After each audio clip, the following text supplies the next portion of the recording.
হিয়াৰ হিয়াৰ হিয়াৰ মানে হ'ল ইয়াত ইয়াতে এই ঠাইতে যাক আমি অসমীয়াত ইয়াত ইয়াতে এই ঠাইতে এনেদৰে কওঁ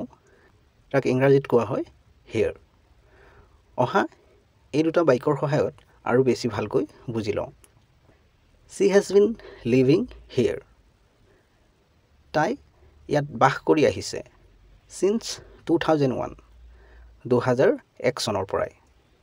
ইয়াৰ সম্পূৰ্ণ বাক্যটো হ'ব She has been living here since 2001 তাই 2001 চনৰ পৰাই ইয়াত বাস কৰি আহিছে Can I sit মই বহিব পাৰিমনে বা পাৰোনে here ইয়াতে ইয়াৰ সম্পূৰ্ণ বাক্যটো হ'ব Can I sit here মই ইয়াতে বহিব পাৰিমনে চেনেলটো সাবস্ক্ৰাইব কৰি লবা কাৰণ এনে ধৰণৰ ভিডিঅ'বোৰ ইয়াতে পাই থাকিবা